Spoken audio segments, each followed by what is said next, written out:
നാനാത്വത്തിൽ ഏകത്വം എന്നതാണ് നമ്മുടെ രാജ്യത്തിൻ്റെ അടിസ്ഥാന സ്വഭാവമെന്ന് നമുക്കറിയാമല്ലോ.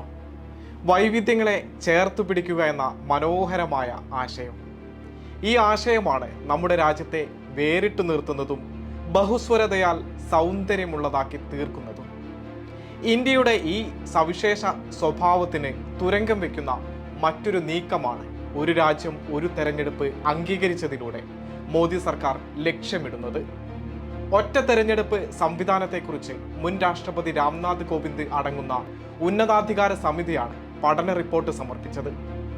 ഇത് സെപ്റ്റംബർ 18 കേന്ദ്ര മന്ത്രിസഭയെ കൊണ്ട് അംഗീകാരം നൽകിപ്പിച്ചതിലൂടെ BJP കണക്കുകൂട്ടുന്നത് എന്താണ്?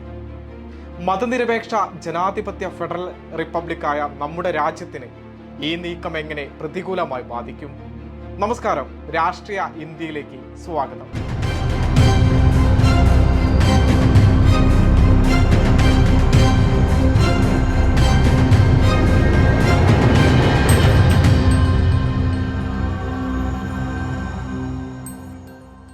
സംസ്ഥാനങ്ങളുടെ നിയമസഭകളിലേക്കും ഇന്ത്യൻ പാർലമെന്റിലേക്കും തദ്ദേശ സ്വയംഭരണ സ്ഥാപനങ്ങളിലേക്കും ഒരു തെരഞ്ഞെടുപ്പ് നടത്തുക എന്നതാണ് ഈ സംവിധാനം.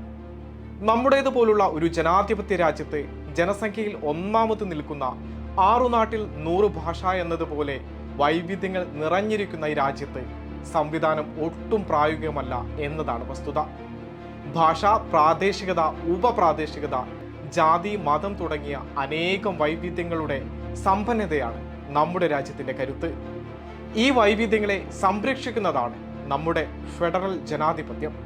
അതിനെ ഇല്ലായ്മ ചെയ്യുന്നതാണ് ഒറ്റ തെരഞ്ഞെടുപ്പ് എന്നത് ലളിതമായി പറയാം. 2024 മാർച്ച് 23 ദേശീയ തെരഞ്ഞെടുപ്പ് കമ്മീഷൻ പുറത്തുവിട്ട കണക്ക് പ്രകാരം രാജ്യത്ത് 6 ദേശീയ രാഷ്ട്രീയ പാർട്ടികളും 57 സംസ്ഥാന പാർട്ടികളും 2764 അംഗീകാരം ലഭിക്കാത്ത പാർട്ടികളുമുണ്ട്. ഇന്ത്യയുടെ വൈവിധ്യം തെളിയിക്കുന്നത് കൂടിയാണ് ഈ മൾട്ടി പാർട്ടി സംവിധാനം. 6 ദേശീയ പാർട്ടികളെ ഒഴിച്ചു നിർത്തിയാൽ മറ്റുള്ള സംസ്ഥാനങ്ങളിൽ മാത്രം ഒതുങ്ങി നിൽക്കുന്ന പ്രാദേശിക പാർട്ടികളാണ്. അതായത് സംസ്ഥാനങ്ങളിലെ പ്രാദേശിക വിഷയങ്ങളിൽ ഊന്നൽ കൊടുത്ത് പ്രവർത്തിക്കുന്ന പാർട്ടികളെന്ന് ചുരുക്കം. പാർലമെന്റിലേക്ക് നടക്കുന്ന തെരഞ്ഞെടുപ്പുകളിൽ ചർച്ചയാകുന്ന വിഷയങ്ങളല്ല നിയമസഭകളിൽ നടക്കുന്ന തെരഞ്ഞെടുപ്പ് കാലത്ത് ഉണ്ടാകുക. നിയമസഭാ തെരഞ്ഞെടുപ്പുകൾക്കിടെയുള്ള ചർച്ചാ വിഷയങ്ങളല്ല തദ്ദേശ സ്വയംഭരണ സ്ഥാപനങ്ങളിലേക്കുള്ള തെരഞ്ഞെടുപ്പുകളിലെ ചർച്ചാ വിഷയങ്ങൾ. കാര്യങ്ങൾ ഇങ്ങനെ ഇരിക്കുമ്പോൾ ഇതിനു പിന്നിലെ BJP ലക്ഷ്യം വ്യക്തമാണല്ലോ. ഒരു പാർട്ടി ഒരു നേതാവ് എന്ന ശൈലിയിലാണ് BJP പ്രവർത്തിക്കുന്നത്. അതായത് ഭരണത്തിലും പാർട്ടിയിലും നരേന്ദ്രമോദിയെ മുഖമാക്കിയുള്ള ശൈലി. രാജ്യത്തെ മുഴുവൻ സംവിധാനങ്ങളിലേക്കുമുള്ള തെരഞ്ഞെടുപ്പ് ചർച്ചാ വിഷയങ്ങളെ ഹൈജാക്ക് ചെയ്ത് എല്ലാ തെരഞ്ഞെടുപ്പുകളെയും അട്ടിമറിക്കുകയെന്നതാണ് RSSന്റെ BJPയുടെ പ്രധാന ലക്ഷ്യമെന്നത് ഈ നീക്കത്തിലൂടെ വ്യക്തമാണല്ലോ. തെരഞ്ഞെടുപ്പുകളിൽ ഒരു രാഷ്ട്രീയ പാർട്ടിക്ക് കേവല ഭൂരിപക്ഷം ലഭിക്കാതിരിക്കുന്ന സാഹചര്യങ്ങൾ ഉണ്ടാകാറുണ്ട്.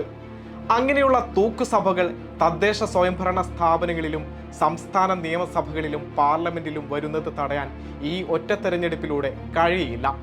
അപ്പോൾ പിന്നെ ഒരു പാർട്ടി ഒരു നേതാവ് എന്ന് പറഞ്ഞ് ജനാധിപത്യത്തെ അട്ടിമറിക്കുന്ന കുതിര കച്ചവടക്കാർക്ക് കാര്യങ്ങൾ എളുപ്പമായല്ലോ. നോട്ടു നിരോധനം, GST നടപ്പാക്കൽ, പൗരത്വ ഭേദഗതി നിയമം, അങ്ങനെ ഒട്ടേറെ ജനദ്രോഹ ജനാധിപത്യ വിരുദ്ധ നയങ്ങൾ നടപ്പിലാക്കിയ മോദി സർക്കാരിന്റെ ഈ ലിസ്റ്റിലെ മറ്റൊരു ചാപ്റ്റർ കൂടിയാണ് ഒറ്റ തെരഞ്ഞെടുപ്പ്. കാരണം തദ്ദേശ സ്വയംഭരണ സ്ഥാപനങ്ങൾ, നിയമസഭകൾ, പാർലമെന്റ് എന്നിങ്ങനെയുള്ള ഭരണ സംവിധാനങ്ങളിലേക്കുള്ള തെരഞ്ഞെടുപ്പുകൾ നടക്കുമ്പോഴുണ്ടാകുന്ന സാഹസം ഒന്ന് ആലോചിച്ചു നോക്കൂ. വോട്ടർമാർ തങ്ങളുടെ സമ്മതിദാനം വിവിധ സംവിധാനങ്ങളിലേക്കുള്ള തെരഞ്ഞെടുപ്പുകളിൽ ഒരേ സമയത്ത് ചെയ്യുകയെന്ന സാഹസം. 6 നാട്ടിൽ 100 ഭാഷ എന്ന് നേരത്തെ പറഞ്ഞതുപോലെ ഓരോയിടത്തും വിവിധ വിഷയങ്ങൾ, ഓരോ ഭരണ സംവിധാനങ്ങളിലേക്കുള്ള തെരഞ്ഞെടുപ്പുകളെ അഭിമുഖീകരിക്കേണ്ടതുണ്ടെന്നിരിക്കെയാണ് ഈ സാഹസികത. തെരഞ്ഞെടുപ്പുകളെ അട്ടിമറിക്കാൻ മറ്റൊരു ആയുധം കൂടി ഇതിലൂടെ BJPക്ക് എളുപ്പം ലഭിക്കുമെന്നത് വസ്തുത. നമുക്കറിയാം, നിലവിൽ ദക്ഷിണാഫ്രിക്ക, Sweden, Germany, Belgium, Japan, Indonesia എന്നീ 6 രാജ്യങ്ങളിലാണ് ഒറ്റ തെരഞ്ഞെടുപ്പ് സംവിധാനമുള്ളത്. ആ രാജ്യങ്ങൾ ഉള്ളതിനേക്കാൾ വലിപ്പത്തിലും ജനസംഖ്യയിലും വൈവിധ്യങ്ങളിലും ഇന്ത്യയാണ് ഒന്നാമത്.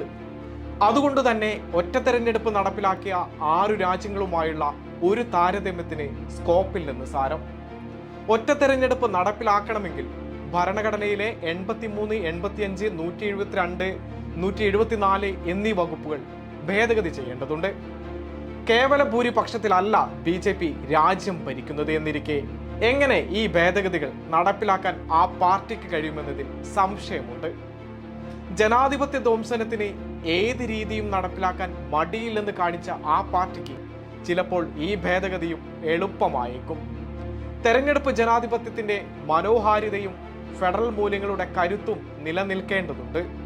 വ്യത്യസ്തമായ ഭാഷകളും സംസ്കാരങ്ങളും മതങ്ങളും ഇല്ലാതാക്കി ഹിന്ദുത്വ രാഷ്ട്രം കെട്ടിപ്പടുക്കാനുള്ള മോദി സർക്കാരിന്റെ സംഘപരിവാറിന്റെ BJPയുടെ ഈ ഒരു രാജ്യം ഒരു തെരഞ്ഞെടുപ്പ് എന്നതടക്കമുള്ള ഒരു ശൈലിയെ ചെറുക്കേണ്ടതുണ്ട്.